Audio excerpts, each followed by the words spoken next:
ഉൽപ്പത്തി പുസ്തകം 42 അധ്യായത്തിൻ്റെ 18 മുതൽ 25 വരെ ഇന്നലെ വായിക്കേണ്ടതായിരുന്നു. ഒന്നത് വായിക്കുകയാണ്. പുസ്തകം വേണ്ടിയവർക്ക് എടുക്കാം, മെച്ചപ്പെട്ടിട്ടുണ്ട്. ഉൽപ്പത്തി പുസ്തകം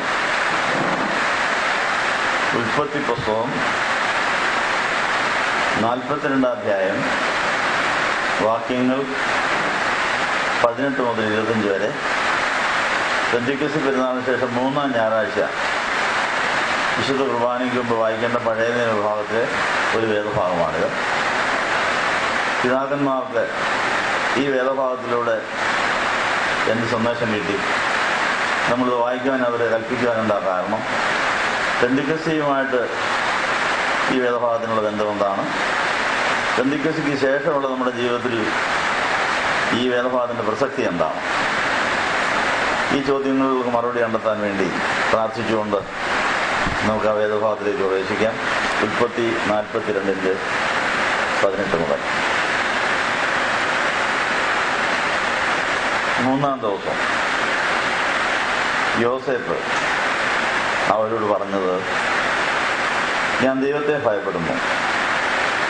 നിങ്ങൾ ജീവിച്ചിരിക്കേണ്ടതിന് ഇത് ചെയ്യുകയും നിങ്ങൾ സത്യസന്ധരാകുന്നുവെങ്കിൽ നിങ്ങളുടെ ഒരു സഹോദരൻ കാരാഗൃഹത്തിൽ കിടക്കട്ടെ. നിങ്ങൾ പുറപ്പെട്ട് നിങ്ങളുടെ വീടുകളിലെ ക്ഷാമത്തിന് ധാന്യം കൊണ്ടുപോകുകയും എന്നാൽ നിങ്ങളുടെ ഈ സഹോദരനെ എൻ്റെ അടുക്കൽ, ഇളയ സഹോദരനെ എൻ്റെ അടുക്കൽ കൊണ്ടുവരണം. അങ്ങനെ നിങ്ങളുടെ വാക്കുകൾ സത്യമെന്ന് തെളിയും. നിങ്ങൾ മരിക്കേണ്ടി വരികയില്ല. അവർ അങ്ങനെ സമ്മതിച്ചു.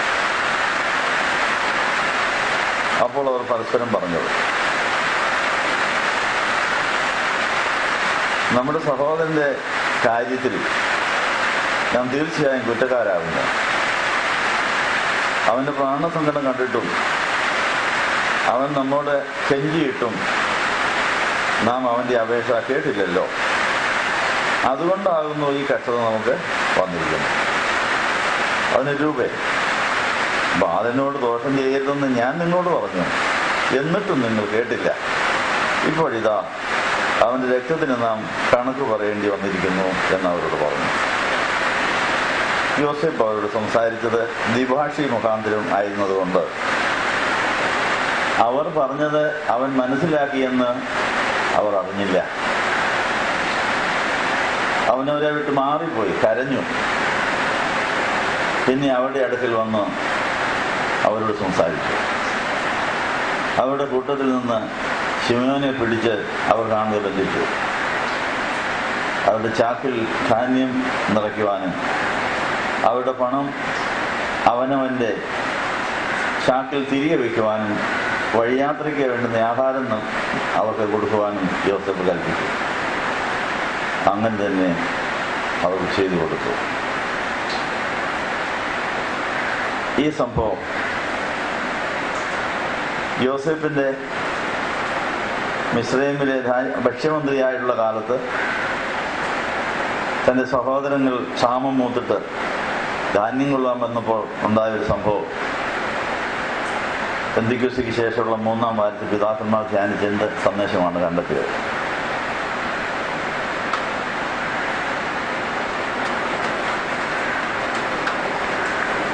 ശിമിയോൻ തടവിലാകുന്ന രംഗം. അവർക്ക് കുറ്റബോധം വരുന്ന രംഗം.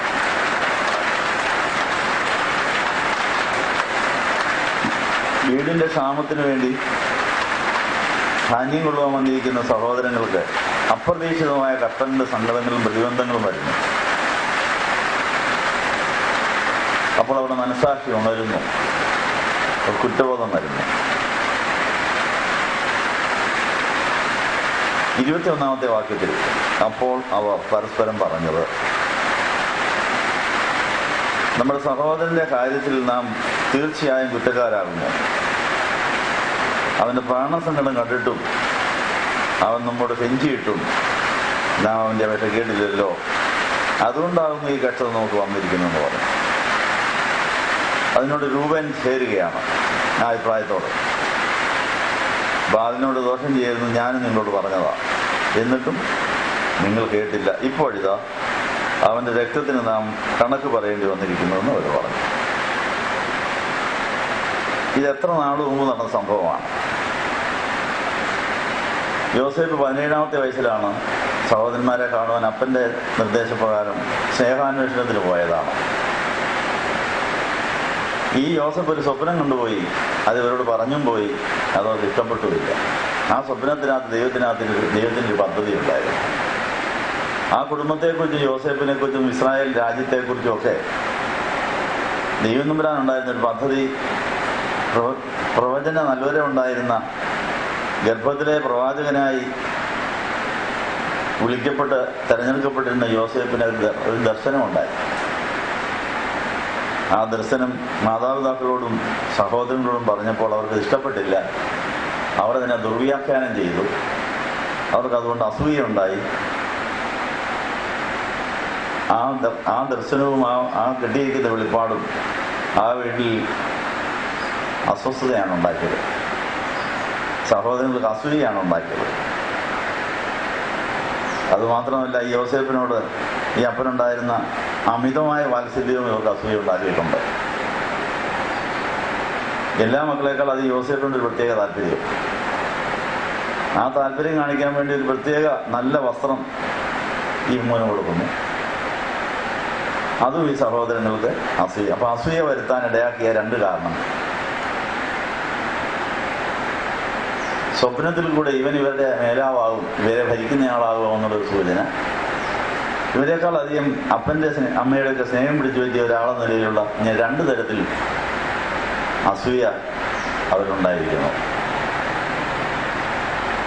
ഇതുപോലെയുള്ളതായ അസൂയകൾ എല്ലാ വീട്ടിലും, എല്ലാ സ്ഥാപനങ്ങളിലും, എല്ലാ പള്ളികളിലും, എല്ലാ കുടുംബങ്ങളിലും ഉണ്ടാകാം. പക്ഷെ അതിനെയും നമുക്ക് നന്മയ്ക്കാക്കി എങ്ങനെ ഉപയോഗിക്കാൻ സാധിക്കും? പരിശുദ്ധാത്മാവിൻ്റെ നിറവും പരിശുദ്ധാത്മാവിൻ്റെ ജ്വലിപ്പിക്കലും ഉണ്ടാകാവുമെങ്കിൽ നമുക്ക് സംഭവിക്കുന്ന സകല കാര്യങ്ങളും നന്മയ്ക്കാക്കി തീർക്കാൻ സാധിക്കും. അതിലൊക്കെയും തിരിഞ്ഞ പദ്ധതികളുണ്ട് എന്നും ഇവിടെ സൂചനയുണ്ട്. യോസേഫിൻ്റെ 17-ാം വയസ്സിൽ സ്വപ്നം കണ്ടതിൻ്റെ അസ്വസ്ഥതകൾ ആ വീട്ടിൽ നിറഞ്ഞു നിൽക്കുമ്പോൾ ഈ സഹോദരങ്ങളെ ക്ഷേമം അന്വേഷിക്കാൻ ഈ മോനെ പറഞ്ഞയക്കുക. മോൻ സന്തോഷത്തോടെ ആ വേലയ്ക്ക് ഇറങ്ങി പുറപ്പെടുകയാണ്. ഈ പശ്ചാത്തലത്തിലാണ് ക്ഷേമാന്വേഷണത്തിന് വരുന്നതായ ഈ യോസേഫിനെ സഹോദരങ്ങൾ ദൂരെ വെച്ചേ കാണുമ്പോൾ സ്വപ്നക്കാരൻ വരുന്നുണ്ട്. അവൻ നമ്മുടെ രാജാവാകുന്നല്ലേ പറയുന്നത്. രാജാവാകുമോ നമുക്ക് നോക്കാം എന്നൊക്കെ പറഞ്ഞ് നമ്മൾ ഗൂഢാലോചന നടത്തി ഈ മോനെ കൊല്ലാനാണ് തീരുമാനിച്ചത്. ഇനി അവസാനം കൊല്ലണ്ട, പൊട്ടക്കിണറ്റിൽ കിടന്നോട്ടെന്നായി അഭിപ്രായം. അപ്പൊ ഈ പയ്യനെ കാണാതെ പോയി എന്നുള്ള, അല്ലെ നഷ്ടപ്പെട്ടു പോയി എന്നുള്ളവരെ അറിയിക്കാൻ ഒരു കഥ ഉണ്ടാക്കുകയാണ്, ഒരു കള്ളക്കഥ ഉണ്ടാക്കുകയാണ്. ഇവനെ കാട്ടുമൃഗങ്ങൾ ചെതിരിച്ച് കളഞ്ഞു. കാരണം അവൻ്റെ പ്രിയപ്പെട്ട വസ്ത്രം രക്തത്തിൽ കുതിർന്നത് ഞങ്ങൾ കൊടുത്തയക്കുന്നെന്ന് പറഞ്ഞ് അപ്പനും അമ്മയ്ക്കും ഇവൻ കാട്ടുമൃഗങ്ങളാൽ ചിഹ്നപ്പെട്ടു, കൊല്ലപ്പെട്ടു എന്നുള്ളവരെ അറിയിക്കാൻ വേണ്ടി ഒരു അടയാളം കൊടുത്ത് അങ്ങ് വിട്ടു. അപ്പനും അമ്മയ്ക്കും അത് കണ്ട് വലിയ ദുഃഖവും സങ്കടമായി. എന്നും അതൊരു ദുഃഖമായി മാറി. അങ്ങനെ മോൻ മരിച്ചുപോയി എന്നുള്ള ചിന്തയിൽ അനേക വർഷങ്ങൾ ഈ യാക്കോബ് കരയേണ്ടി വന്നു.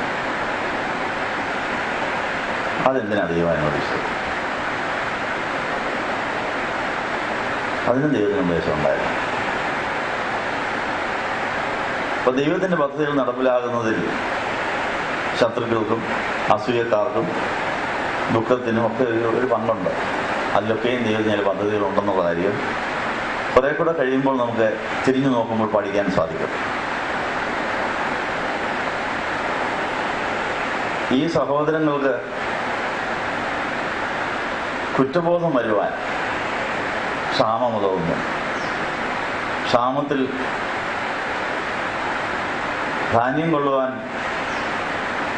ഈ മിസ്രൈമിലെ ഫറവോന്റെ അടുത്തേക്ക് വരേണ്ട സാഹചര്യം അവരെ നിർബന്ധിക്കുകയാണ്. അവിടെ വന്നപ്പോൾ യോസേഫിന് മനസ്സിലായി തന്റെ പൊട്ടക്കണ്ണിലിട്ട ചേട്ടന്മാരായി വന്നിരിക്കുന്നുണ്ട്. പക്ഷെ ചേട്ടന്മാർക്ക് മനസ്സിലായില്ല, അവർ ഒട്ടക്കണ്ണിലിട്ട് അനിയനായി നിൽക്കുന്നുണ്ട്. ഒരിക്കലും സങ്കല്പിക്കാൻ പാടില്ലാത്തതും അത്ഭുതകരമായ തരത്തിലാണ് പൊട്ടക്കണ്ണിലിട്ട പയ്യൻ 13 വർഷം കഴിഞ്ഞപ്പോൾ 30-ാമത്തെ വയസ്സിൽ മന്ത്രിയായി മാറി. ആ 30-ാം വയസ്സിൽ മന്ത്രിയായ ആള് സ്വപ്നത്തിൽ രാജാവിന് കിട്ടിയതായ സ്വപ്നത്തിന്റെ അതിന്റെ വെളിപ്പാടനുസരിച്ച്, അതിന്റെ വ്യാഖ്യാനം അനുസരിച്ച് 7 കൊല്ലത്തെ ക്ഷേമത്തിന് ശേഷം 7 കൊല്ലത്തെ ക്ഷാമത്തിലായിരിക്കുന്നു. അങ്ങനെ 7 കൊല്ലം ക്ഷേമമായി കഴിഞ്ഞു. ഇനിയുള്ള 7 കൊല്ലത്തെ ക്ഷാമത്തിന്റെ ഇടയിൽ 2-ാമത്തെ വർഷത്തിലാണ് ഇവർ ഇവിടെ വരുന്നത്. അപ്പൊ ഇനിയും ക്ഷാമം 5 കൊല്ലം കൂടി ഉണ്ട്. ഇതാണ് പശ്ചാത്തലം. അപ്പൊ 13, 7, 20, 2, 22 കൊല്ലത്തിന് ശേഷമാണ് ഈ ജ്യേഷ്ഠാനിയന്മാർ തമ്മിൽ കാണുന്നത്. 22 കൊല്ലം ഈ ജ്യേഷ്ഠന്മാർക്കും അനിയനും എന്തെല്ലാം അനുഭവം ഉണ്ടായി. ഒരു ദൈവത്തിന്റെ പദ്ധതി നടപ്പിലാകുവാൻ ദീർഘമായ 22 വർഷങ്ങളിൽ ദൈവം രഹസ്യമായി പലയിടങ്ങളിൽ പല വിധത്തിൽ പല കാര്യങ്ങൾ പ്രവർത്തിക്കുക. നമ്മളിന്ന് പാടിയ പാട്ട് നിന്റെ ഹിതം പോലെ തന്നെ നടത്തണം. നമ്മൾ പാട്ട് ദൈവഹിതം അറിയുക, അത് മനസ്സിലാക്കുക, അത് നടപ്പിലാക്കുക, അത് അനുഭവമാകാനായിട്ട് അനേക വർഷങ്ങളെടുക്കും. അതൊറ്റ നിമിഷം കൊണ്ട്, ഒരു ദിവസം കൊണ്ട് നടക്കുന്ന ഒരു കാര്യമല്ല. അനേക അനുഭവങ്ങളിൽ കൂടെ മാത്രമേ ദൈവഹിതത്തിന്റെ ആ ഫിലിമൊന്ന് കഴിയെടുക്കാനൊക്കെ ഉള്ളൂ. ദൈവഹിതം എന്ന് പറയുന്നത് ഒരു ഫോട്ടോ ആണെങ്കിൽ, പഴയ കാലങ്ങളിൽ ഫോട്ടോഗ്രാഫി വളരെ താമസം പിടിച്ചൊരു പരിപാടിയാണ്. ഫോട്ടോ എടുക്കാനൊരു ദിവസം, അത് കഴുകാനായിട്ട് തന്നെ ഇരുട്ടുമുറിയിൽ ഫോട്ടോഗ്രാഫർ കയറിയിരുന്ന് പല കെമിക്കൽസൊക്കെ ചേർത്ത് കഴുകി അത് വെളിയിൽ കൊണ്ടുവരാനായിട്ട് വേറെ ദിവസം, അയാൾ പറയുന്ന ദിവസം അവിടെ പോയി കാത്തു നിന്നാലേ ഈ ഫോട്ടോ എടുത്തൊന്ന് കിട്ടുമായിരുന്നുള്ളൂ. ഇപ്പോൾ വളരെ ഇൻസ്റ്റന്റ് ഫോട്ടോകളാണ്. എന്നാൽ സ്വാഭാവികത്തിലാണെങ്കിലും ദൈവഹിതം അറിയുന്നതിലും അറിയിക്കുന്നതിലും ഒത്തിരി കാലതാമസങ്ങളും അതിന് പല പല സ്റ്റെപ്പുകളും ഉണ്ടെന്നുള്ള കാര്യം പഴയ നിയമവും പുതിയതും നമ്മളെ പഠിപ്പിക്കുന്നു. ഒരു ഫിലിമിൽ പതിഞ്ഞിരിക്കുന്ന ഒരു ഛായ, ഒരു പടം തന്നെ ക്ലിയർ ആക്കി ഫ്രെയിം ചെയ്ത് കാണാവുന്ന വിധത്തിനാകാൻ ഒത്തിരി പണികൾ രഹസ്യമായും പരസ്യമായും നടക്കാറുണ്ട്. അപ്പം നമുക്ക് സ്വപ്നങ്ങളിൽ കൂടിയും ദർശനങ്ങളിൽ കൂടിയും വെളിപ്പാടുകൾ കൂടിയും കൃപകളിൽ കൂടിയും കൃപാവരങ്ങളിൽ കൂടിയും ഒക്കെ പല സൂചനകൾ ആദ്യം കിട്ടും. അത് വെളിപ്പെട്ട് വരാൻ, അത് വ്യക്തമാകാൻ ദിവസങ്ങളോ ആഴ്ചകളോ മാസങ്ങളോ വർഷങ്ങളോ ചിലപ്പോൾ വേണ്ടി വരും. ദൈവത്തിന്റെ പദ്ധതി അങ്ങനെയാണെന്നുള്ള കാര്യം അറിഞ്ഞിരുന്നാൽ നമുക്ക് നിരാശ വരികയില്ല, മടുപ്പ് വരികയില്ല. പ്രത്യാശയോടെ ദൈവഹിതം നടപ്പിലാക്കാൻ നമുക്ക് സാധിക്കുമെന്നുള്ള പ്രത്യാശ ഇതിനകത്തുണ്ട്. 17-ാം വയസ്സിൽ കണ്ടതായ, അല്ലെ 16-ാം വയസ്സിൽ കണ്ടതായ ദർശനത്തിന്റെ ആ ദർശനം നടപ്പിലാകുന്നത് എത്ര വർഷം കഴിഞ്ഞ? 13 നീണ്ട വർഷങ്ങൾക്ക് ശേഷമാണ് യോസേഫ് കൊട്ടാരത്തിൽ മന്ത്രിയായിട്ട് അവരോധിക്കപ്പെടുന്നത്. തന്നിൽ കൂടി അവിടെ വെളിപ്പെട്ടതായ ആ സത്യമനുസരിച്ച് 7 കൊല്ലത്തെ ക്ഷേമവും 7 കൊല്ലത്തെ ക്ഷാമവും വരും. ക്ഷേമം കഴിഞ്ഞു, ക്ഷാമം പ്രവേശിച്ചു, 2 കൊല്ലം കൂടി ആയി. അപ്പൊ 20-22 കൊല്ലത്തിന് ശേഷമാണ് പൊട്ടക്കിണറിൽ പിടിച്ച് ഇട്ട ചേട്ടന്മാരെ ക്ഷാമം മൂത്ത് ധാന്യം കൊള്ളാൻ വന്നിരിക്കുന്നത്. അവിടെയും ദൈവത്തിൽ പൂർണ്ണമായി വിശ്വസിച്ച് ആശ്രയിച്ച് ദൈവഹിതം നടപ്പിലാക്കുവാൻ യോസേഫ് ഉപയോഗിച്ചതായ മാർഗങ്ങൾ നമുക്ക് അനുകരണീയമാണ്, മാതൃകാപരമാണ്. ഈ ജ്യേഷ്ഠന്മാർ വന്നപ്പോഴേ യോസേഫിന് മനസ്സിലായത് എന്നെ പൊട്ടക്കിണറിട്ടവർ വന്നിട്ടുണ്ട്, അന്നത്തെ സ്വപ്നം ഇതാ നടപ്പിലായിക്കൊണ്ടിരിക്കുന്നു, നമ്മളാണ് എന്നാ ചെയ്തേനെ. കണ്ടാലുടനെ ഓടിച്ചെന്ന് കാര്യമൊക്കെ നേരിട്ടെന്ന് പറഞ്ഞേനെ. അന്ന് എന്നെ പൊട്ടക്കിണറിട്ടതല്ലേ, കണ്ടോ ഞാനിപ്പോൾ ഇവിടുത്തെ രാജാവ്, ഫറവോന്റെ പ്രധാനമന്ത്രിയാണ്, നിങ്ങളെ വെച്ചേക്കുകയില്ല, അയ്യാതയ്ക്ക് നിന്നോണം, അന്ന് ഞാൻ കണ്ട സ്വപ്നം ഈ കാര്യമായിരുന്നു, നടപ്പിലായിരിക്കുന്നത് കണ്ടോ എന്നൊക്കെ പറഞ്ഞ് പേടിപ്പിച്ചോ? ഇല്ല. അതും രഹസ്യമായി ദൈവസന്നിധിയിൽ വെച്ച് കരയുക. എല്ലാം പടിപടിയായിട്ട് കാര്യങ്ങൾ നടക്കാവൂ. അവർക്ക് കുറ്റബോധം വരുത്തേണ്ടത് ദൈവം തന്നെയാണ്. യോസഫ് കണ്ടപ്പോഴേ പറഞ്ഞില്ലയോ, അന്ന് എന്നെ പെട്ടക്കടലിൽ ഇട്ടതുകൊണ്ടാണ് നിങ്ങൾ ഇപ്പം 2-ാം വരണ്ടി കൈ നീട്ടാൻ വരേണ്ടി വന്നു. കണ്ടോ, എൻ്റെ അടുത്ത് വരേണ്ടി വന്നില്ലേ? എന്നെ നിങ്ങൾ അന്ന് പെട്ടക്കടലിൽ ഇട്ടതല്ലേ, ഞാൻ കരഞ്ഞതല്ലേ, നിങ്ങൾ കാലം പോലും കണ്ണ കാണിച്ചില്ല, ഇങ്ങനെയൊന്നും പറഞ്ഞില്ല. നമ്മളാണെ കൈ കിട്ടിയാൽ ഇങ്ങനെയൊക്കെയാണ് ചെയ്യുന്നത്. യോസേഫും നമ്മളുമായുള്ള വ്യത്യാസം, ദൈവത്തിൽ ആശ്രയിക്കുന്ന ഒരു ദൈവത്തിന്റെ സ്വഭാവം ഇവിടെ കാണിക്കുന്നു. ദൈവഹിതം അറിയുകയും ദൈവഹിതം അറിയിക്കുകയും ദൈവം നടപ്പിലാക്കുകയും ചെയ്യുന്നവരുടെ മനോഭാവം. ദൈവം കൂടെയുള്ള യോസേഫ് മാതൃകാപരമായ ദൈവാത്മാവിലാണ് ഇതെല്ലാം ചെയ്യുന്നത്. ഇത് പഴയ നിയമത്തിലെ ദൈവാത്മാവിനാൽ നയിക്കപ്പെട്ട പ്രവാചകരുടെ സ്വഭാവങ്ങൾ. പുതിയ നിയമത്തിൽ എല്ലാവരും ആത്മാവിലായ പ്രവാചകരാണെന്ന് ദൈവം ആഗ്രഹിക്കുന്നു. രാജകീയ പുരോഹിത വർഗമായ പ്രവാചകരായി വിളിക്കപ്പെട്ടിരിക്കുന്ന നമ്മൾ ഇങ്ങനെയാണോ പെരുമാറുന്നത്? നമ്മളിനി എന്തുമാത്രം വളരാനുണ്ടെന്ന കാര്യമാണ്. യോസേഫ് ഇവരെ കണ്ടപ്പോഴേ പഴയ കാര്യങ്ങൾക്ക് തനിക്ക് അറിയാമെങ്കിൽ ദൈവം അവർക്കത് വെളിപ്പെടുത്തിട്ട്, ദൈവം കുറ്റബോധം വരുത്തിട്ട്, ഞാനായിട്ടൊന്നും പറയുന്നില്ല, ഞാൻ അവരെ സ്നേഹിക്കുന്നു എന്നുള്ള കാര്യം തെളിയിക്കുന്ന തരത്തിലാണ് ഇടപെടലുകൾ. കുറ്റബോധം വരത്തക്ക തരത്തിൽ അവരെ കരുതുന്നുണ്ട്, അവരുടെ സ്നേഹമുണ്ട് എന്നൊക്കെയുള്ളതായ കാര്യങ്ങൾ വെളിപ്പെടുത്തിക്കൊണ്ട് അവരോട് ഇടപെടുന്നു. എന്നാൽ ചില പ്രതിബന്ധങ്ങൾ വരികയും ചെയ്യുന്നു. അത് അവർ കുറ്റബോധം വരാൻ വേണ്ടി പരോക്ഷമായി ചെയ്ത കാര്യമാണോ? 42 അധ്യായത്തിൽ 21 വാക്യത്തിൽ അവർ പരസ്പരം അവരുടെ സ്വന്തം നാട്ടുഭാഷയിൽ പറയുകയാണ്, നമ്മുടെ സഹോദരന്റെ കാര്യത്തിൽ നാം തീർച്ചയായും കുറ്റക്കാരാകുന്നു. അത് അവർ തന്നെയാണ് കണ്ടെത്തിയത്. അത് യോസേഫ് അല്ല പറഞ്ഞത്. നമ്മളാണെങ്കിൽ ആദ്യമേ അവർ എഴുന്നള്ളിച്ചേനെ. അങ്ങനെ അവരുമായിട്ട് ബന്ധം അകന്നു പോകാനും അത് വീണ്ടും ഒരു മുറിവാകാനും അത് വേറെ വഴിക്ക് കാര്യങ്ങൾ തിരിഞ്ഞു പോകാനൊക്കെ സാധ്യത വന്നേനെ. അവർക്ക് കുറ്റബോധം വരത്തക്ക തരത്തിലാണ് ഞെരുക്കങ്ങളും സങ്കടങ്ങളും ഉണ്ടായത്. അപ്പോൾ മറ്റൊരു സഹോദരൻ അതിനോട് ചേർന്ന് പറയുകയാണ്, ബാലനയോട് ദോഷം ചെയ്യരുത് ഞാൻ നിങ്ങളോട് പറഞ്ഞതാണ്, എന്നിട്ട് നിങ്ങൾ കേട്ടില്ല. ഇപ്പോഴിതാ അവന്റെ രക്തത്തിന് നാം കണക്ക് പറയേണ്ടി വന്നിരിക്കുന്നു. അങ്ങനെ ആ സഹോദരങ്ങൾക്ക് മുഴുവൻ ആഴമായ കുറ്റബോധം വന്നു. 22 കൊല്ലം മുമ്പ് അസൂയയോടുകൂടെ ദൈവപദ്ധതിയെ പരാജയപ്പെടുത്താൻ വേണ്ടി ഒരു സഹോദരനെ കൊല്ലാനും ഒട്ടക്കണറ്റ് ഇടാനും ഒക്കെയുള്ള ആലോചനകൾ വന്നത് അവരുടെ അഹങ്കാരത്തിൽ നിന്നും അസൂയയിൽ നിന്നും വന്ന അവർക്ക് ബോധ്യമായി. തെറ്റിപ്പോയി, അതിൻ്റെ കെടുതികളാണ് ഇപ്പോൾ അവർ അനുഭവിക്കുന്നവർക്ക് ബോധ്യമായി. അതവർക്ക് ബോധ്യമായെന്നറിഞ്ഞപ്പോൾ യോസേഫിന് ദുഃഖമാണ് ഉണ്ടാകുന്നത്, സഹതാപമാണ് ഉണ്ടാകുന്നത്. യോസേഫ് അവരോട് സംസാരിച്ച ദ്വിഭാഷ മുഖാന്തരമായിരുന്നതുകൊണ്ട് അവർ പറഞ്ഞത് അവൻ മനസ്സിലാക്കിയെന്ന് അവർ അറിഞ്ഞില്ല. അപ്പോൾ തന്നെ യോസേഫ് ആത്മാവിലാകുകയാണ്. അവൻ അവരെ വിട്ട് മാറിപ്പോയി കരഞ്ഞു. അതെന്തോ കരച്ചിലായിരുന്നു. ആ കരച്ചിലിനകത്ത് എന്തെല്ലാം വികാരങ്ങളുണ്ട്. ഒന്നാമത് ദൈവസ്നേഹവും ദൈവവചനം നടപ്പിലാകുന്നതിൻ്റെ സന്തോഷവും സഹതാപവും ഒത്തിരി കാര്യങ്ങൾ അതിനകത്തുള്ള ഈ കരച്ചിലാണ്. നിരാശയുടെ കരച്ചിലല്ലത്. സന്തോഷവും സന്തുഷ്ടിയും ദൈവ നടത്തിപ്പും ആത്മീയാവാരമൊക്കെ ഉണ്ടാക്കത്തില്ല. ആത്മാവിൽ നിറമ ഉണ്ടാകുന്ന ഒരു കരച്ചിലുണ്ട്. അത് ആനന്ദ ഭാഷമെന്ന് അതിൻ്റെ പേര്. ഈ യോസേഫിനുണ്ടായ അനുഭവം ദൈവസന്നിധിയിൽ നന്ദി പറയുവാൻ ദൈവസന്നിധിക്ക് അവൻ ഓടിപ്പോവുകയാണ്. തന്റെ രഹസ്യമുറിയിലേക്ക് ഓടിപ്പോയി മുട്ടുകുത്തി, എന്റെ പൊട്ടക്കണ്ണിലെ സഹോദരങ്ങൾ ഇതാ വന്നിരിക്കുന്നു, അവർക്ക് കുറ്റബോധം വന്നിരിക്കുന്നു, ഞാനല്ല അവരെ കുറ്റപ്പെടുത്തത്, ദൈവമേ നീ തന്നെ അവർ കുറ്റബോധം വരുത്തി അവരനുഭവിച്ചിരിക്കുന്നല്ലോ, നിന്റെ വചനങ്ങൾ ഇനിയും നിവൃത്തിയാകുവാനുണ്ടല്ലോ. കരഞ്ഞ ദൈവസന്നിധിയിൽ നിന്ന് പ്രചോദനം പ്രാപിച്ചിട്ട് മടങ്ങി വരികയാണ്.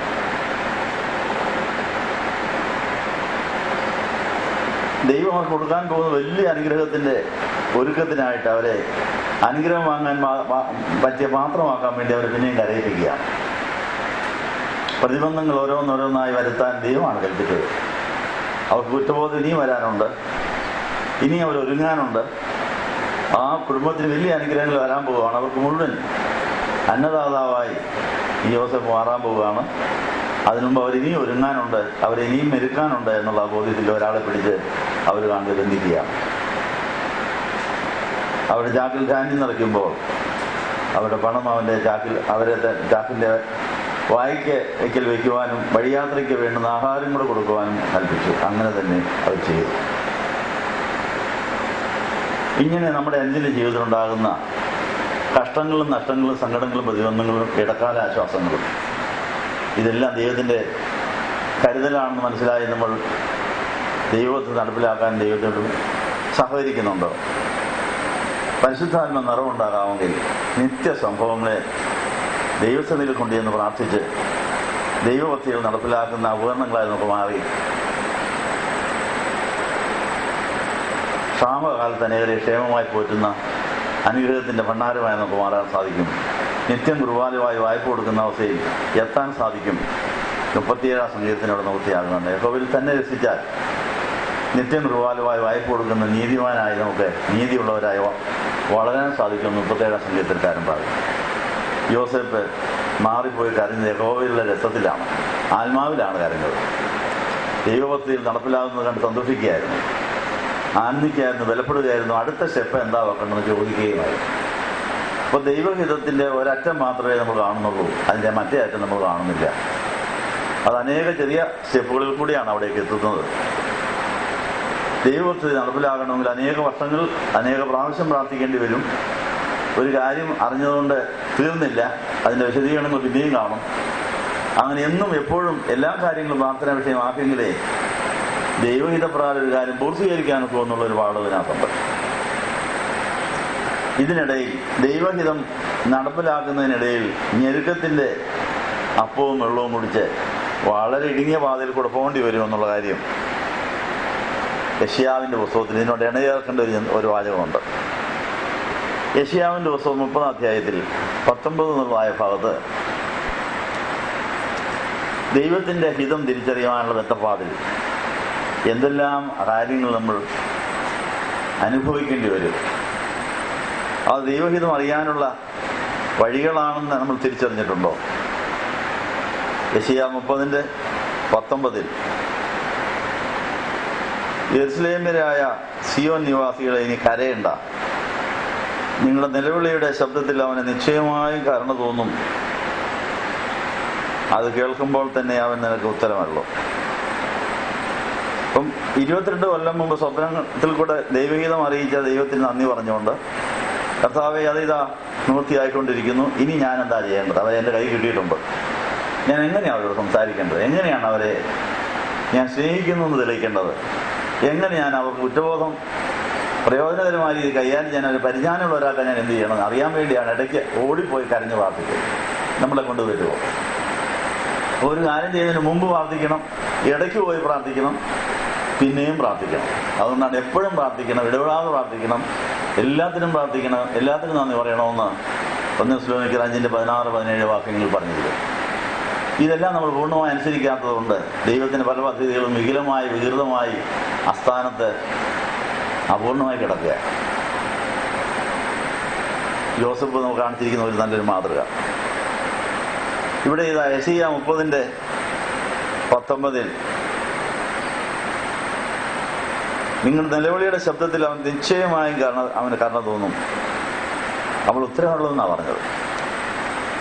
അപ്പോൾ കണ്ണുനീരോടെ പ്രാർത്ഥിച്ച് ദൈവഹിതം ആരാഞ്ഞുകൊണ്ട് ജീവിതയാത്ര തുടരുമ്പോൾ ഉണ്ടാകുന്ന അനുഭവങ്ങൾ 20-ാം വാക്യത്തിൽ യെശയ്യാ 30:20 യഹോവ നിങ്ങൾക്ക് കഷ്ടതയുടെ അപ്പവും ഞെരുക്കത്തിന്റെ വെള്ളവും തന്നാലും ഇനി നിന്റെ വിദേശാവ് മറിഞ്ഞിരിക്കുകയില്ല, നിന്റെ കണ്ണുകൾ നിന്റെ വിദേശാവിനെ കണ്ടുകൊണ്ടേയിരിക്കും.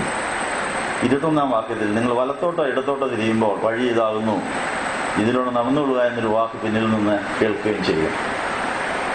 നമ്മുടെ ജീവിതത്തിൽ യെശയ്യാവിൻ്റെ ഈ പ്രവചനം പൂർത്തിയായിട്ടുണ്ടോ?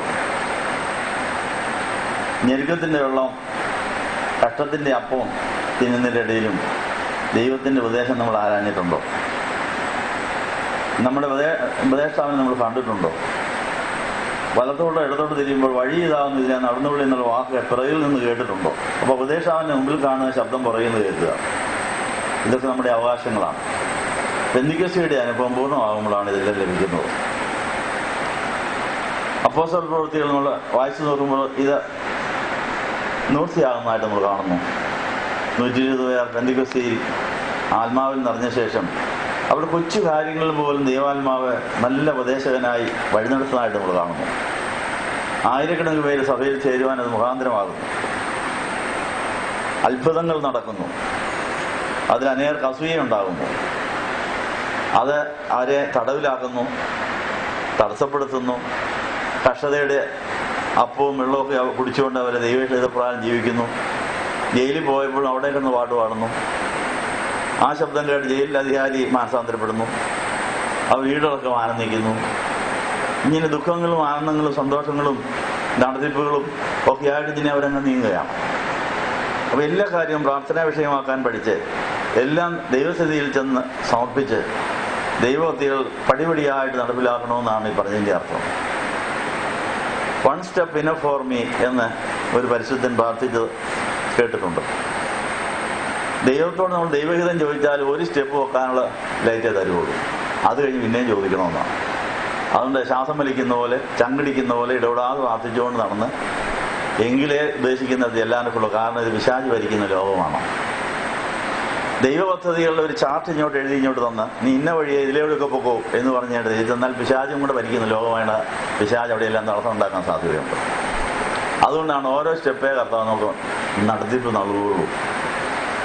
നമ്മുടെ ഒരു സ്റ്റെപ്പ് നീങ്ങിക്കഴിയുമ്പോൾ നമ്മുടെ പുറകെ പിശാചും വരുന്നുണ്ട്. നമ്മൾ ലക്ഷ്യസ്ഥാനത്ത് എത്തുന്നതിന് മുമ്പ് നമ്മുടെ പുറകെ വരുന്ന പിശാചിനെ കൈകാര്യം ചെയ്തിട്ടേ നമുക്ക് മുമ്പോട്ട് നീങ്ങാനും കൊള്ളൂ. ഈ കാര്യം നമ്മൾ അറിഞ്ഞിരിക്കണം. ദൈവഹിതപ്രകാരം ഒരു കാര്യം ചെയ്യാൻ പിശാചിന് ഇഷ്ടമില്ല. ദൈവഹിതപ്രകാരം ഒരു കാര്യം ചെയ്യാൻ നമ്മൾ തീരുമാനിച്ചാൽ പിശാച് അത് നമ്മളെ വിഷമിപ്പിക്കാനും തടയാനും അതിന് ഏതെല്ലാം പ്രതിബന്ധം ഉണ്ടാക്കാതെ ഒക്കെ ചെയ്യും. അതിനെ കൈകാര്യം ചെയ്യാനുള്ള വഴിയും നമ്മൾ കണ്ടെത്തിയിരിക്കണം. പഴയ നിയമത്തിലും പുതിയ നിയമത്തിലും അതിന് ദൃഷ്ടാന്തങ്ങളുണ്ട്. മന്ത്രവാദികളാൽ നിയന്ത്രിക്കപ്പെട്ട് മിസ്രൈമിൽ 400 കൊല്ലം അടിമകളായി കഴിയുന്ന ഇസ്രായേൽക്കാരെ രക്ഷിക്കാൻ മോശയെ ദൈവം അങ്ങോട്ട് അയക്കുന്നു. അവരെ പാലും തേനും ഒഴുകുന്ന ദേശത്ത് എത്തിക്കാനാണ് ദൈവത്തിന്റെ പരിപാടി. പക്ഷേ ഫറവോൻ അവരെ വിടുകയില്ലെന്നുള്ള കാര്യം ദൈവത്തിനറിയാം. കഠിനഹൃദയനായ ഫറവോന്റെ ഹൃദയം അലിയിപ്പിച്ച് ശകല നേരത്തേക്ക് ഇടവുണ്ടായി. ആ ലാഹിലവിടെ ഇറങ്ങാൻ കൂടുതലും നനച്ചുകൊണ്ട് ഒത്തിരി അത്ഭുതങ്ങളൊക്കെ പ്രവർത്തിക്കേണ്ടി വന്നു. അങ്ങനെ അവർക്ക് അവിടെ നിന്ന് ഇറങ്ങിക്കിട്ടാൻ ഒത്താലും ഫറവോന്റെ ഹൃദയം പിന്നെയും കഠിനമാകും. അവൻ പിന്നെയും പുറകെ വരും. ഇവരെല്ലാം വീണ്ടും പിടിച്ച് പുറകോട്ട് കൊണ്ടുപോകും. ദൈവത്തിന് അറിയാമായിരുന്നു. അതുകൊണ്ട് ഇവരെ കാലം തേനും ഒഴുകുന്ന ദേശത്തേക്ക് പോയാലും പുറകെ വരുന്ന ആളിനെ കൈകാര്യം ചെയ്യാനുള്ള വഴിയാണ് ദൈവം ആദ്യം കണ്ടെത്തിയത്. പക്ഷെ ജനങ്ങളുടെ മനസ്സിൽ പാലും തേനും ഒഴുകുന്ന ദേശത്ത് ഇപ്പം എത്തണമെന്നുള്ളതാണ്. പക്ഷെ പാലും തേനും ഒഴുകുന്ന ദേശത്ത് എത്തുന്നതിന് മുമ്പ് ഇവരെ അവിടെ എത്തിക്കാതിരിക്കാൻ ഫറവോൻ പുറകെ വരുമെന്ന് അറിയാവുന്ന കർത്താവ് അവരെ കൈകാര്യം ചെയ്യാനുള്ള വഴിയാണ് കൊണ്ടുപോയത്. ഇത് നമ്മൾ അറിഞ്ഞിരിക്കണം. അതുകൊണ്ട് പാലും തേനും ഒഴുകുന്ന ദേശത്തേക്ക് വളരെ എളുപ്പമുള്ള വഴിയൊക്കെ ഉണ്ടായിരുന്നു. അതിലേ പോയാൽ ശത്രുക്കളുടെ ഉപദ്രവം വേറെ തരത്തിൽ വലുതായിരിക്കുന്ന വേറെ തരത്തിലുള്ള ശത്രുതയുടെ ഉപദ്രവം അവിടെ ഉണ്ടായിരുന്നു. അപ്പോൾ അവരെ ഈ ചെങ്കടലിലേക്ക് നടത്തിയത് ചെങ്കടലിലിട്ട് ഈ പുറകെ വരുന്ന ഫറവോനി സൈന്യത്തെയും കൊല്ലാനാ. അതൊരു യുദ്ധതന്ത്രമായതുകൊണ്ട് അതിന് എല്ലാ രഹസ്യവും പറയാനൊക്കെയില്ല. ഇതിലും കൂടെ പോകുന്നു പറഞ്ഞതേ ഉള്ളൂ. പൂർണ്ണമായി മോശയും ജനങ്ങളും ചെങ്കടലിലേക്ക് നടന്നതുകൊണ്ടാണ് അവരുടെ പുറകെ വന്ന് ഫറവോനി സൈന്യത്തിൽ ചെങ്കടലിൽ മുക്കിക്കൊന്നതിന് ശേഷം അവർക്ക് അക്കരയ്ക്ക് പാലും തേനും ദേശത്തേക്ക് യാത്ര തുടരാൻ സാധിച്ചത്. പക്ഷെ പാലും തേനും ദേശത്തും കിട്ടിയത് 40 കൊല്ലം കഴിഞ്ഞ് 2 പേർക്ക് മാത്രം. ബാക്കിയുള്ളവർ മുഴുവൻ പിറുപിറുത്ത് ഈ മരുഭൂമിയിൽ ചത്തുപോവുകയാണ്. 2ാം തലമുറക്കാരാണ് എത്തിച്ചതെന്ന് 1ാം തലമുറയിലെ യോശുവയും കാലേബും മാത്രമേ അവിടെ എത്തുന്നുള്ളൂ. അവർക്ക് മാത്രമേ ഈ മരുഭൂമിയുടെ ആവശ്യം മനസ്സിലാവുന്നുള്ളൂ. പാലും തേനും ദേശത്ത് പോകുന്ന ഈ മരുഭൂമി എന്തിനാ, ഈ ചെങ്കടൽ എന്തിനാന്നുള്ള കാര്യം അവർക്ക് കടന്നു കഴിഞ്ഞപ്പോൾ മനസ്സിലായി. പക്ഷെ പിന്നെയും ചെങ്കടൽ കഴിഞ്ഞപ്പോൾ ഉണ്ടായ വരൾച്ച എന്തിനാണെന്ന് അവർക്ക് മനസ്സിലാകുന്നില്ല. വരൾച്ച കഴിഞ്ഞ് കിട്ടിയതായ വെള്ളം കയ്പുള്ളതായത് മാറയായത് എന്തിനാണെന്ന് അവർക്ക് മനസ്സിലാകുന്നില്ല. ഇതൊക്കെ എന്താ ഇങ്ങനെ? പാലും തേനും തരാമെന്ന് പറഞ്ഞിട്ട് നമ്മളെ ചതിക്കുകയല്ലായിരുന്നു. പാലുമില്ല, തേനുമില്ല, വരൾച്ചയും കയ്പും വിഷമവും. ദൈവം ചതിയനാണ്, നമ്മളെ ചതിക്കുകയായിരുന്നു. ഇതിനേക്കാൾ നല്ല മിശ്രയമായിരുന്നു എന്നൊക്കെ തോന്നിപ്പോവുകയാണ്. അപ്പൊ ദൈവഹിതപ്രകാരം ഇസ്രായേൽക്കാരെ പാലും തേനും ഒഴുകുന്ന ദേശത്ത് എത്തിക്കുവാനായിട്ട് ഏതെല്ലാം വഴികളിലൂടെയാണ് പോയത്. ഈ വഴികളൊക്കെ നമുക്കും ആവർത്തിക്കുന്നതാണ്. അതുകൊണ്ടാണ് പാട്ടുകാരൻ പറഞ്ഞ മാറായുണ്ട് ഈ മരുവിൽ താരമില്ല, മാറായ മധുരമാക്കുമെന്ന് പറയുന്നത്. അതുകൊണ്ട് എല്ലാ തലമുറകളിലും എല്ലാ കാര്യങ്ങളും മധുരത്തിന്റെ കയ്പ് കാണും. അത് പ്രാർത്ഥിച്ചാലേ മനസ്സിലാവുള്ളൂ ഇതെന്താണെന്ന്. അബ്രഹാമിനോട് പറഞ്ഞു, അബ്രഹാമിന് മക്കളൊന്നും ഇല്ലാതിരിക്കുന്ന കാലത്ത് തന്നെയാണ് ഉൽപ്പത്തി 15-ാം അധ്യായത്തിൽ അബ്രഹാമിനെ ആശ്വസിപ്പിക്കാൻ വേണ്ടി പറയുന്നുണ്ട്, അബ്രഹാമേ, നിനക്ക് ആകാശത്തിലെ നക്ഷത്രം പോലെ മക്കളെ കിട്ടും, ഭൂമിയിലെ പൊടി പോലെ മക്കളെ തരാൻ പോവാ. പക്ഷെ അവർക്ക് പല അശുദ്ധികളും ശാപങ്ങളും ദോഷങ്ങളൊക്കെ കാണും. അതൊക്കെ മാറാൻ വേണ്ടി 400 കൊല്ലം അടിമപ്പണി ചെയ്യേണ്ടി വരും. അത് യോശുവായ്ക്കും കാലവിന് മാത്രമേ അത് മനസ്സിലായിട്ടുള്ളൂ, അടിമപ്പണി. അപ്പം നമ്മൾ ഞെരുക്കത്തിൽ യാതൊരു സ്വാതന്ത്ര്യമില്ലാതെ അതിൽ കൂടിയാണ് ശുദ്ധീകരണം നടക്കുന്നത്. നമ്മുടെ സ്വാതന്ത്ര്യമാണ് നമ്മളെ പാപികളാക്കുന്നത്. സ്വാതന്ത്ര്യ ദുർവിനിയോഗത്തിലൂടെയാണ് പാപം വരുന്നത്. ഒരു സ്വാതന്ത്ര്യമില്ലാതെ അടിമപ്പണി ചെയ്താൽ പാപം വരുമെന്ന് പേടിക്കേണ്ട. യജമാനന്മാരെ നമ്മളായിട്ട് അടിച്ച് ഓരോ കാര്യം ചെയ്യിപ്പിച്ചോളും പാപം ഉണ്ടാകാൻ സാധിക്കും. ഉള്ള പാപത്തിന് പരിഹാരം വരുത്താനും പുതിയ പാപം വരാതിരിക്കാനും ഒരു കഠിനനായ യജമാന്റെ കീഴിൽ ജോലി ചെയ്യാൻ നല്ലത്. നമുക്ക് ഇഷ്ടമില്ലാത്ത പരിപാടിയാണെങ്കിലും അതിന്റെ ഉദ്ദേശം മനസ്സിലാക്കാമെങ്കിൽ കൈപ്പ് കഷായം കുടിക്കുന്ന പോലെ അതിനെ പ്രയോജനപ്പെടുത്താം. അപ്പോൾ നമുക്ക് പ്രായപൂർത്തിയാക്കി കഴിഞ്ഞാൽ ആൺപിള്ളേർക്കും പെൺപിള്ളേർക്കും തോന്നും വീട്ടിലെ ജീവിതം ഒരു അടിമപ്പണിയാണെന്ന്. അപ്പൻ പറയുന്ന അമ്മ പറയുന്നത് കേൾക്കണം, മൂത്തവർ പറയുന്നതൊക്കെ കേൾക്കണം. ഞാൻ ഗുരുതാന്ത്രിയില്ല. ഫോൺ വിളിച്ചാൽ ആരെ വിളിച്ചെന്ന് ചോദിക്കും. സന്ധ്യയ്ക്ക് കഴിഞ്ഞിട്ട് കണ്ടില്ല എവിടെ പോയെന്ന് ചോദിക്കും. ഫോൺ വിളി കൂടിപ്പോയാൽ എന്തിനാണെന്ന് ചോദിച്ചാൽ ക്രോസ് ചെയ്യുക. സ്വാതന്ത്ര്യമില്ല, അടിമപ്പണിയാണെന്ന് പറയും. അതുകൊണ്ടാണ് ബോയ് ഫ്രണ്ടിൻ്റെയും ഗേൾ ഫ്രണ്ടിൻ്റെയും തപ്പി ഓരോരുത്തരും ഇറങ്ങിക്കൊള്ളുക, സ്വാതന്ത്ര്യം പ്രാപിക്കാൻ വേണ്ടി ജീവിതം കുഴയുക.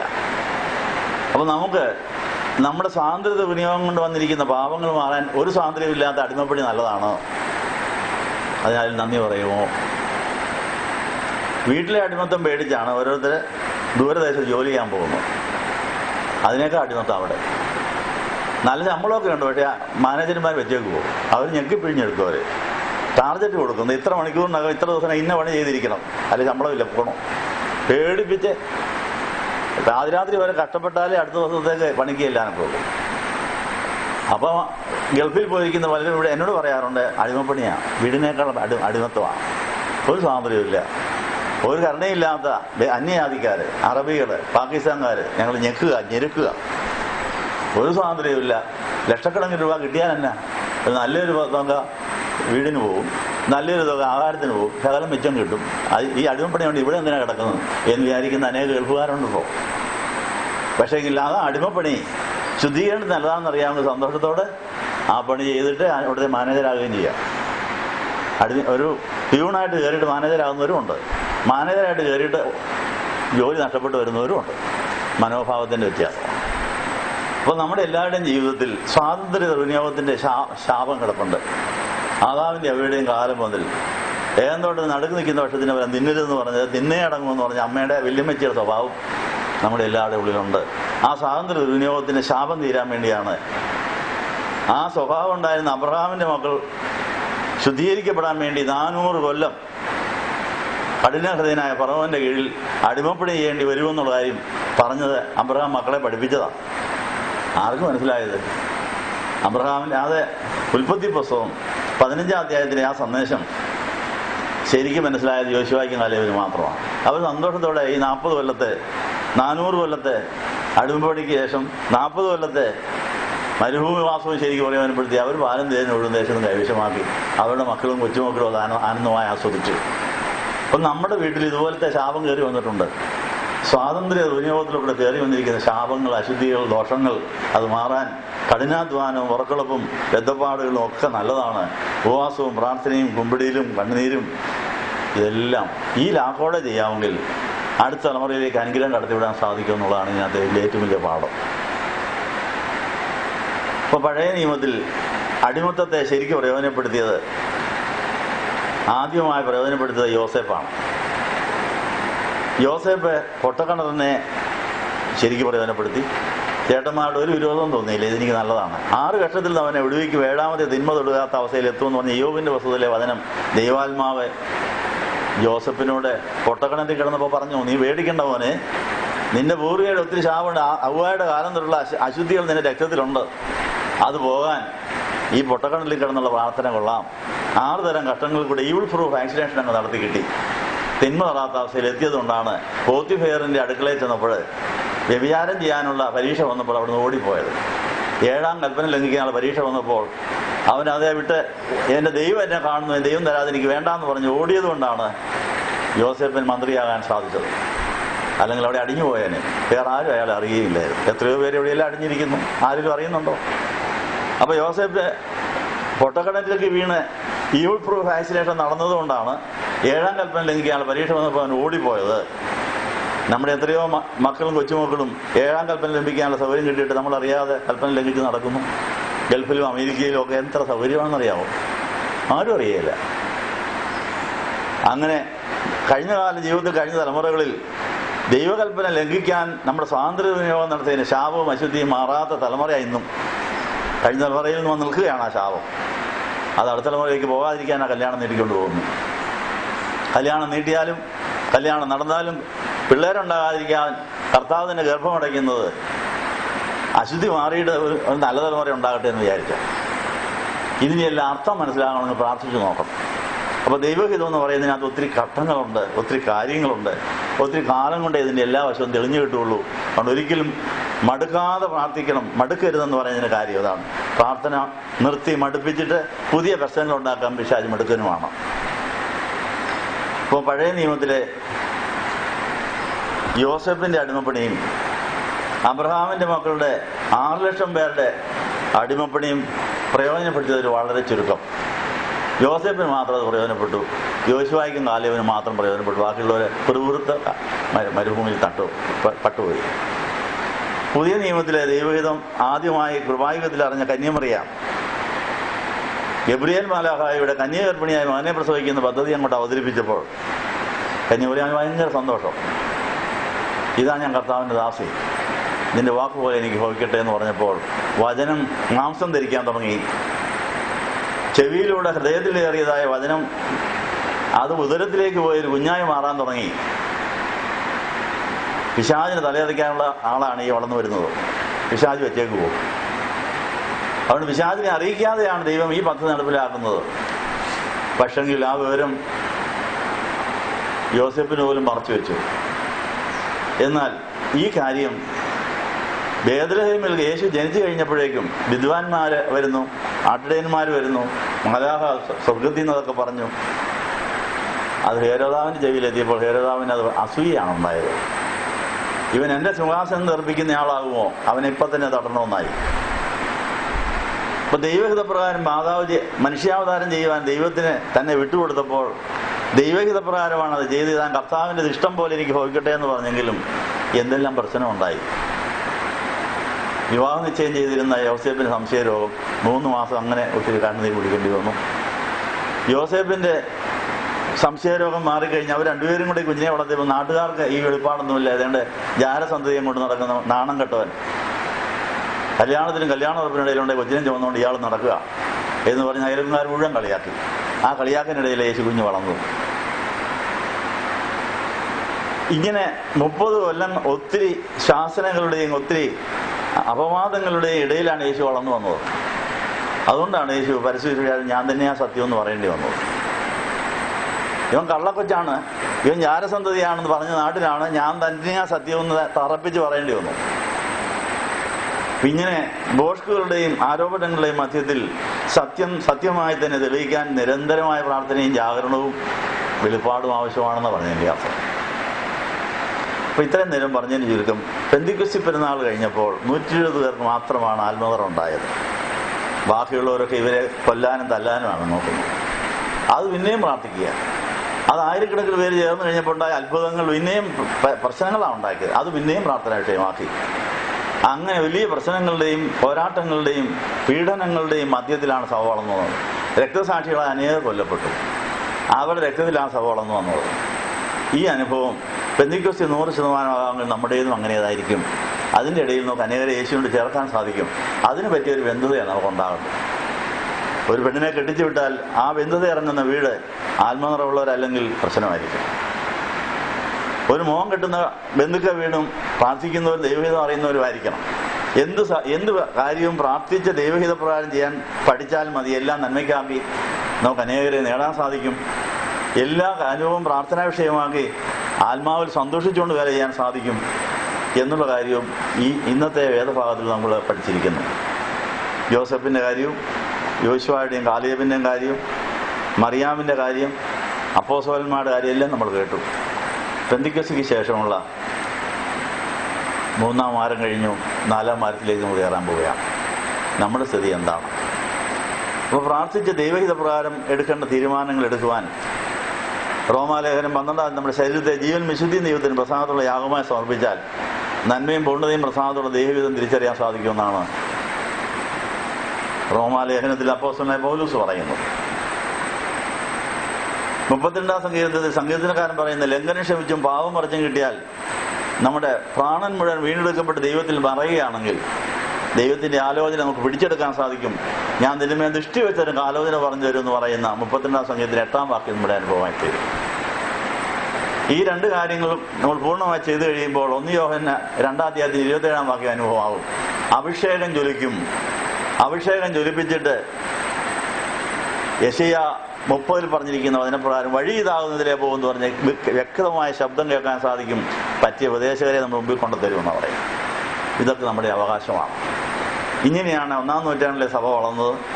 21-ാം നൂറ്റാണ്ടിലെ സഭ യേശുവിന്റെ 2-ാമത്തെ വരവിൽ വഴിയൊരുക്കാനായിട്ട് വിളിക്കപ്പെട്ട നമ്മൾ, ഈ സഭയിൽ അനേകർ വരാനുണ്ട്. കർത്താവിന്റെ കല്യാണ വിരുന്നിന് നമ്മൾ ക്ഷണിക്കപ്പെട്ടവരാണ്. പക്ഷെ കല്യാണത്തിന് വിരുന്നുശാല ഇതുവരെ നിറഞ്ഞിട്ടില്ല. കാണുന്നവരെയൊക്കെ വിളിച്ചുകൊണ്ട് വരാൻ പറഞ്ഞ് വിട്ടിരിക്കുക. അപ്പോൾ നാനാജാതി മതസ്ഥരായ അനേകരെ വിളിച്ചു വരുത്തി കല്യാണ മണ്ഡപത്തിൽ പ്രവേശിപ്പിച്ച് അവരെ സ്വർഗീയ മണവാളന്റെ കല്യാണത്തിന് ഒരുക്കമുള്ളവരാക്കി ഇരുത്തുന്ന ചുമതല നമുക്ക് നമ്മളെ ഏൽപ്പിച്ചിരിക്കുക. കല്യാണശാല വിരുന്നുകാരെ കൊണ്ട് നിറഞ്ഞാലേ മണവാളനും യജമാനനും വരികയുള്ളൂ. അവിടെ യേശു 2-ാമത്തെ വരവ് കല്യാണം മുടക്കികളായി നമ്മൾ പ്രവർത്തിക്കുന്നുണ്ടോ എന്ന് നോക്കുക. നമ്മുടെ ജീവിതം കൊണ്ട്, നമ്മുടെ ജീവിത ശൈലികൾ കൊണ്ട് നമുക്ക് ആരെങ്കിലും ഈ കല്യാണ മണ്ഡപത്തിലേക്ക് ക്ഷണിക്കാൻ കഴിഞ്ഞോ? ഇല്ലെങ്കിൽ അത് തന്നെ കൃത്യവിലോപമാകാൻ സാധ്യതയുണ്ട്. അതുകൊണ്ട് നമ്മളുടെ കുടുംബത്തിലെ വിവാഹവും, കുടുംബത്തിലെ ജോലികൾ, കുടുംബത്തിലെ കൂട്ടായ്മകൾ, നമ്മുടെ എല്ലാ കാര്യങ്ങളും ഈ സുവിശേഷപരമായ നടപടികളിലേക്ക് അനേകരെ ആനയിക്കാൻ വേണ്ടിയാണ്. സുവിശേഷപരമായ നടപടികളിലേക്ക് ആനയിക്കപ്പെടുന്ന ആ അനുഭവത്തിൽ നമ്മൾ വിജയിച്ചില്ലെങ്കിൽ നമുക്ക് കർത്താവിനെ ദുഃഖിപ്പിക്കുന്നവരാകാനാണ് സാധ്യത. അത് മാറി നമ്മുടെ എല്ലാ കാര്യങ്ങളിലും യേശുവിനെ സാക്ഷിച്ച് കർത്താവിൻ്റെ കല്യാണത്തിന് പോകേണ്ടവരെ ഒരുക്കി മെരുക്കി കൊണ്ടുപോയി അങ്ങനെ കർത്താവിൻ്റെ കല്യാണം മുതൽ എത്താൻ പറ്റിയ ജീവിത പങ്കാളിയാണ് നമുക്കുണ്ടാകുന്നത്. എല്ലാ കാര്യവും പ്രാർത്ഥിച്ച് ചെയ്യുന്നാൽ മാത്രമേ ജന്മസാഫല്യം അടയാൻ സാധിക്കുകയുള്ളൂ. എന്നാൽ അപ്പോസ്തല പ്രവൃത്തി 5-ാം അധ്യായത്തിൽ അന്യാസും സഫീറായും ആത്മനിറം ഉണ്ടായിരുന്ന 1-ാം നൂറ്റാണ്ടിലെ സഭയിൽ അകാല മൃത്യുവിനിരയായവർ ചത്തു താഴെ വീണു. കപടഭക്തരായി വ്യാജം കാണിക്കേണ്ടി വന്നു. അവരുടെ കുടുംബം ഒരു ചുമന്ന കൊടിയായിട്ട് അപ്പോസ്തല പ്രവൃത്തി നിൽക്കുകയാണ്. എല്ലാം വിറ്റു മുഴുവൻ തന്നിരിക്കുന്നു പറഞ്ഞ് കുറേ മാറ്റി വെച്ചിട്ട് കപടം കാണിച്ച അനന്യാസും സഫീറായും അകാല മൃത്യുവിനിരയായ സംഭവം അപ്പോസ്തല പ്രവൃത്തികളിൽ ഇങ്ങനെ ഒരു ചുമന്ന കൊടിയായി നിൽക്കുന്നു. അതിനുശേഷം കർത്താവ് ആ ശിക്ഷ അവസാനത്തേക്ക് മാറ്റി വെച്ചിരിക്കുക. കാപട്യം കാണിച്ചാൽ, കപടഭക്തി കാണിച്ചാൽ ഉടനെ ശിക്ഷിക്കുന്ന പരിപാടി അവസാനത്തേക്ക് മാറ്റി വെച്ചിരിക്കുന്നത് അത് ന്യായവിധിക്കായിക്കൊണ്ട് അനുഭവിക്കാൻ അവസരം തരാൻ വേണ്ടി സാമ്പിളൊന്ന് കാണിച്ചിട്ട് ആ കാര്യം മാറ്റി വെച്ചിരിക്കുക. അത് നമ്മൾ ആയിരിക്കുന്ന അവസ്ഥയിൽ സത്യക്രിസ്ത്യാനികളായി മാമോദിസായിലെ പ്രതിജ്ഞ പുതുക്കി സുവിശേഷപരമായ നടപടികളിലേക്ക് ആനയിക്കപ്പെട്ട് കർത്താവിൻ്റെ കല്യാണ മണ്ഡപത്തിലേക്ക് അനേകരെ ക്ഷണിച്ചു വരുത്തുന്ന സുവിശേഷകരായി നമ്മളുടെ ജീവിതം അനേകരെ നേടുന്നതാക്കിയില്ലെങ്കിൽ ശിക്ഷിക്കപ്പെടാൻ സാധ്യതയുണ്ട്. ആ പ്രശ്നം ഒഴിവാക്കാൻ വേണ്ടി നമ്മുടെ കഴിഞ്ഞ കാലങ്ങളിലെ കപടഭക്തിയെയും വ്യാജഭാവത്തെയും അസത്യങ്ങളെയും എല്ലാം ദൂരെ കളഞ്ഞ് വഴിയും സത്യവും ജീവനുമായ യേശുവിനെ സാക്ഷിക്കുന്നവരായി തീരുമാനം പുതുക്കാമെങ്കിൽ സകല സത്യത്തിലും വഴി നടത്തുന്ന പരിശുദ്ധാത്മാവുകളെ വഴി നടത്തി കർത്താവിൻ്റെ 2-ാമത്തെ വരവിന് വഴിയൊരുക്കാൻ സാധിക്കും എന്നുള്ള ചിന്തയാണ് പെന്തക്കോസ്തിക്ക് ശേഷമുള്ള 3-ാം വാരം നമുക്ക് തന്നിരിക്കുന്നത്. നമ്മുടെ തലകളെ ഉണക്കാൻ പ്രാർത്ഥിക്കുക.